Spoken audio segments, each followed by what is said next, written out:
नमस्कार विद्यार्थियों। आशा है आप सभी स्वस्थ होंगे और ऑनलाइन कक्षाओं के द्वारा भेजी गई सामग्री से भली प्रकार से पढ़ भी रहे होंगे। जैसा कि आपको पता है, पिछली कक्षा में हमने पाठ नेताजी का चश्मा प्रारंभ किया था। तो चलिए अब उसको और आगे बढ़ाते हुए मैं आपको बताऊं कि पान वाला हालदार साहब को कुछ और बताना नहीं चाहता था, क्योंकि उसने पहले ही मना कर दिया था। और उधर ड्राइवर भी बेचैन हो रहा था, क्योंकि उसको हालदार साहब को लेकर कहीं जाना था। इसी प्रकार से समय बीतता गया। 2 साल तक हालदार साहब अपने काम के सिलसिले में उस कस्बे से गुजरते रहे और नेताजी की मूर्ति पर लगे भिन्न भिन्न प्रकार के चश्मों को, जैसे कभी गोल चश्मा होता, तो कभी चौकोर चश्मा, तो कभी लाल, कभी काला, कभी धूप का चश्मा, कभी बड़े कांच वाला गोगो चश्मा, पर कोई ना कोई चश्मा वहां पे जरूर होता था। उस धूल भरी यात्रा में हालदार साहब को कौतुक और प्रफुल्लता के कुछ क्षण देने के लिए, यानी वो चश्मे को देखकर हालदार साहब को हमेशा किसी न किसी प्रकार की जिज्ञासा और एक प्रसन्नता मिलती थी। तो हम कह सकते हैं कि ये चश्मे उन्हें कुछ कौतुक और कुछ प्रफुल्लता देते थे। फिर एक बार ऐसा हुआ कि मूर्ति के चेहरे पर कोई भी चश्मा ना था, कैसा भी चश्मा नहीं था। उस दिन पान की दुकान भी बंद थी, चौराहे की अधिकांश दुकानें बंद थी। अगली बार भी मूर्ति की आंखों पर चश्मा नहीं था। हालदार साहब ने पान खाया और धीरे से पान वाले से पूछा, क्यों भाई, क्या बात है, आज तुम्हारे नेताजी की आंखों पर चश्मा नहीं है? पान वाला उदास हो गया। उसने पीछे मुड़कर मुंह का पान नीचे थूका और सिर झुकाकर अपनी धोती के सिरे यानी उसके किनारे से आंखें पोंछता हुआ बोला, साहब, कैप्टन मर गया। और कुछ नहीं पूछ पाए हालदार साहब। कुछ पल चुपचाप खड़े रहे, फिर पान के पैसे चुकाकर जीप में आ बैठे और रवाना हो गए, यानी वहां से चल पड़े। बार बार सोचते, क्या होगा उस कौम का जहां जो जो अपने देश की खातिर घर गृहस्थी, जवानी, जिंदगी सब कुछ होम हो देने वालों पर हंसती है और अपने लिए बिकने के मौके ढूंढती है। दुखी हो गए, यानी इस बात का ये तात्पर्य है बच्चों कि हालदार साहब यहाँ पे ये कहना चाहते हैं कि उस देश का यानी उस कौम का क्या होगा, कि वहाँ पे कुछ लोग तो ऐसे हैं जो अपने देश की खातिर क्या करते हैं, अपना घर बार, अपनी जवानी, जिंदगी सब कुछ बलिदान कर देते हैं। जिस प्रकार से हम यज्ञ में आहुति चढ़ाते हैं, होम कर देते हैं, यानी अपना सब कुछ हंसते हंसते अपने देश पर न्यौछावर कर देते हैं। मगर कुछ ऐसे लोग वहां पर हैं, यानी कुछ ऐसे भी लोग होते हैं जो मौका ढूंढते हैं कि किस प्रकार से अपने देश को किसी ना किसी प्रकार से बदनाम किया जाए। यानी वो मौका ढूंढते हैं कि कुछ पैसे के लालच में अपने देश के जरूरी सूचनाएं, जरूरी कागजात, मतलब किसी ना किसी तरीके से अपने देश को बेच खाने का मौका ढूंढते हैं। यही सब सोचते हुए हालदार साहब बहुत दुखी हो रहे थे। 15 दिन बाद फिर उसी कस्बे से गुजरे। कस्बे में घुसने से पहले ही ख्याल आया कि आज, यानी अब उन्हें बहुत समय बाद आने का मौका मिला था, तो उन्हें एक ख्याल आया कि कस्बे की हृदय स्थली में सुभाष की प्रतिमा अवश्य ही प्रतिष्ठित है, लेकिन सुभाष की आंखों का चश्मा नहीं होगा, क्योंकि मास्टर बनाना भूल गया और कैप्टन मर गया। सोचा, आज वहां रुकेंगे नहीं, पान भी नहीं खाएंगे, मूर्ति की तरफ देखेंगे भी नहीं, सीधे निकल जाएंगे। ड्राइवर से कह दिया, चौराहे पर रुकना नहीं, आज बहुत काम है, पान आगे कहीं खा लेंगे। लेकिन आदत से मजबूर आंखें चौराहा आते ही मूर्ति की तरफ उठ गईं। कहने का तात्पर्य है कि उनकी आदत थी कि कस्बा आते ही वो वहाँ उतरते थे, पान खाते थे, क्योंकि अब वहाँ पर मास्टर जो चश्मा बनाना भूल गया था और कैप्टन जो मर चुका था, तो उन्हें इस बात का बिल्कुल इल्म था कि अब जो है वहाँ पे कोई भी चश्मा नहीं लगा रहा होगा। लेकिन इसी कारण वो जो है सीधा जाने के लिए उन्होंने अपने ड्राइवर को आदेश दे दिया था। मगर जैसे ही कस्बा आया, आदतन उनकी आंखें जो हैं उस तरफ मुड़ी और उन्होंने मूर्ति की तरफ देखा और चीख कर बोले, रोको। जीप स्पीड में थी। ड्राइवर ने जोर से ब्रेक मारी और जीप के रुकते ना रुकते हालदार साहब पहले ही उतर गए, यानी वो जब तक जीप धीरे धीरे रुकती उससे पहले वो उतर गए और कूद कर तेज तेज कदमों से मूर्ति की तरफ लपके और उसके ठीक सामने जाकर अटेंशन में खड़े हो गए, यानी जैसे कि एकदम स्तब्ध उन्हें कुछ पता ही नहीं चल रहा था, बिल्कुल सीधे खड़े हो गए। मूर्ति की आंखों पर सरकंडे से बना छोटा सा चश्मा रखा हुआ था, जैसे बच्चे बना लेते हैं। हालदार साहब भावुक हैं। इतनी सी बात पर उनकी आंखें भर आईं। इस बात का तात्पर्य यह है कि हालदार साहब की वो उम्मीद अभी भी जगी हुई थी, उनके मन में वो आशा अभी भी बनी हुई थी कि इस देश में अभी भी इंसानियत बाकी है। यानी आज भी इस देश के जो भावी पीढ़ी है वो इस बात को देख रही है कि नेताजी की जो मूर्ति है वो बिना चश्मे के अच्छी नहीं लगती, इसलिए किसी ने बच्चों के द्वारा खेल खेल में बनाए गए चश्मे को उस मूर्ति पर रख दिया। सरकंडा क्या होता है? जैसे आप लोग कुल्फी वगैरह खाते हैं, उसके पीछे जो एक पतली सी डंडी होती है वो सरकंडे है, जिसे छील के बच्चों के छोटे छोटे खिलौने बना दिए जाते हैं उस समय में जब बच्चों के पास खेलने के भरपूर साधन नहीं होते थे। तो आज हमारा पाठ यहाँ पे खत्म हो चुका है। अब इससे संबंधित मैं आपको कुछ रचनात्मक कार्य दूंगी, मगर उससे पहले मैं आपके साथ प्रश्नों के ऊपर थोड़ी सी चर्चा करना चाहूंगी। तो चलिए, अब हम पाठ में आए उन अंशों पर चर्चा करेंगे जो परीक्षा के दृष्टिकोण से महत्वपूर्ण होते हैं। आप लोगों को पता ही है कि जो पाठ है वो नेताजी सुभाष चंद्र बोस की मूर्ति पर आधारित है, नेताजी का चश्मा। तो अब बात ये उठती है हमारे जहन में कि मूर्ति लगाने के पीछे क्या उद्देश्य हो सकते हैं, क्योंकि जब भी हम कोई चीज़ करते हैं, चाहे हम अपनी पढ़ाई कर रहे हैं, हम कोई काम कर रहे हैं, उसके पीछे कोई ना कोई उद्देश्य अवश्य होता है। तो इस तरह मूर्ति लगाने के पीछे जो उद्देश्य नज़र आते हैं वो ये हो सकते हैं कि जैसे जो नई पीढ़ी है उनको प्रसिद्ध व्यक्तियों के महान योगदान से परिचित करवाना, या बच्चों को भी उनके जैसा बनने की प्रेरणा देना।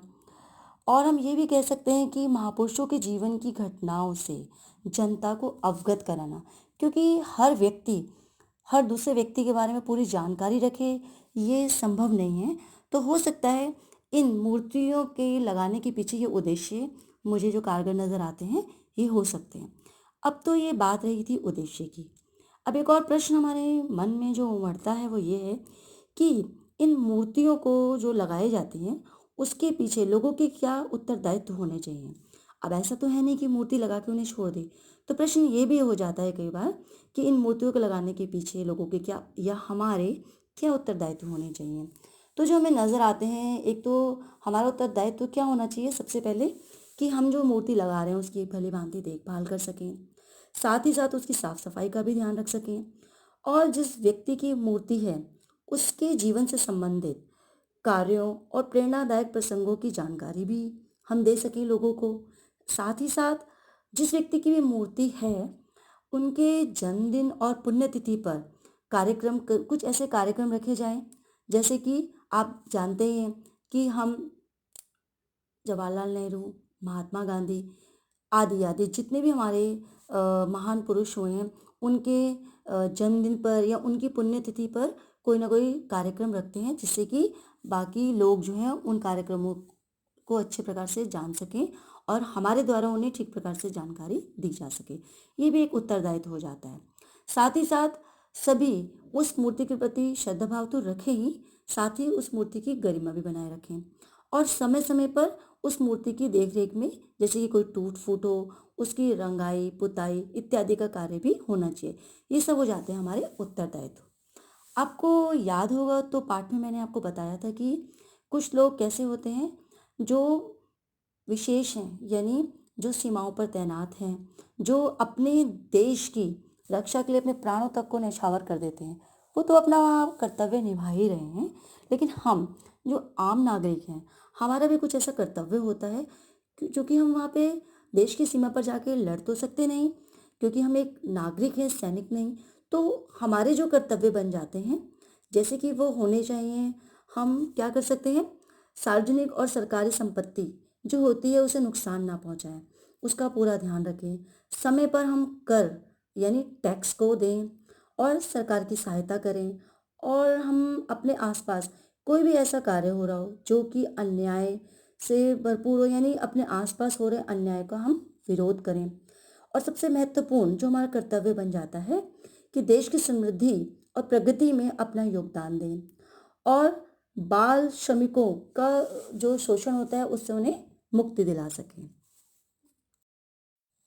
पाठ में कुछ ऐसे वाक्य भी आए जैसे कि हालदार साहब ने जब नेताजी की मूर्ति को देखा तो उस मूर्ति को देखते ही दिल्ली चलो, तुम मुझे खून दो, मैं तुम्हें आज़ादी दूंगा आदि बातें उनके जहन में आईं। अब इस दृष्टि से सफल और सराहनीय प्रयास था। ये वाक्य हमें ये बताता है कि जब भी कोई कार्य किया जा रहा है, यानी जैसे वो मूर्ति लगाई गई थी और उसको देखते ही वो सभी नारे याद आ गए, या नेताजी का वो रूप याद आया, या कौन सा रूप याद आया जिसमें वो एक सैनिक के रूप में हैं और जो आज़ादी के लिए लड़ रहे हैं।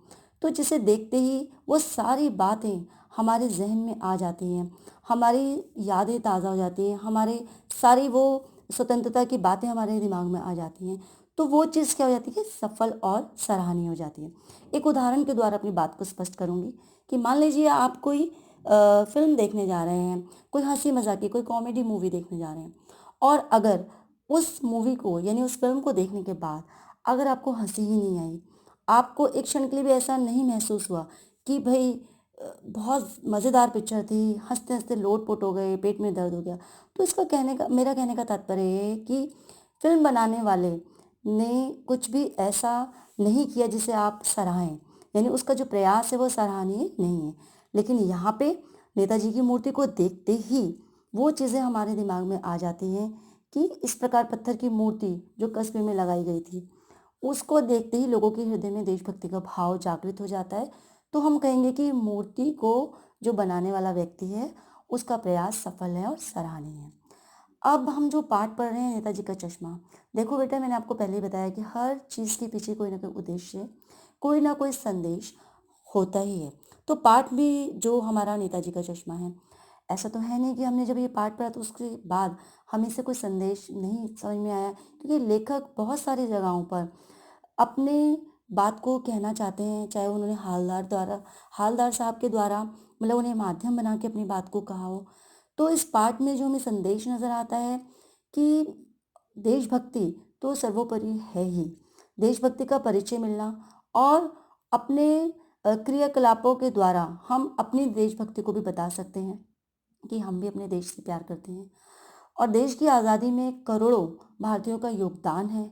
ये भी हमें पाठ संदेश देता है। हमें अपने महान बलिदानियों का उचित सम्मान करना चाहिए, इस पाठ से हमें ये भी संदेश मिलता है।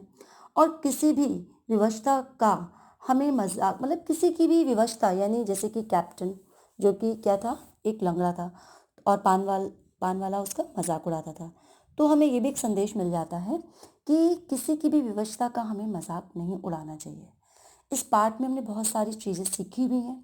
क्या चीज़ें सीखी हैं, जैसे हमने देशभक्ति के मर्म को समझा है कि देशभक्ति क्या होती है, और साथ ही साथ हमने प्रत्येक व्यक्ति की भावनाओं की इज्जत करना चाहिए, हमें ये भी समझ में आता है इस पाठ के द्वारा। साथ ही साथ हमें ये भी पता चलता है कि संसाधनों की कमी को लक्ष्य प्राप्ति में बाधा नहीं बनने देना चाहिए। अब जैसे कि इस बात पाठ में हमने देखा कि कैप्टन मर गया है और जो मास्टर है वो चश्मा लगाना भूल गए, उसके बावजूद भी यानी संसाधन नहीं है उसके बावजूद भी एक छोटा सा सरकंडे का चश्मा लगाया हुआ है। एक उदाहरण हम यहाँ पे ये भी ले सकते हैं कि आज हम स्कूल नहीं जा रहे हैं और आप भी अपने घरों में हैं और आपकी शिक्षिकाएं भी अपने घरों में हैं, फिर भी हमारे पास जो भी संसाधन है उसके द्वारा हम अपने लक्ष्य की प्राप्ति कर रहे हैं, यानी शिक्षा ग्रहण कर रहे हैं।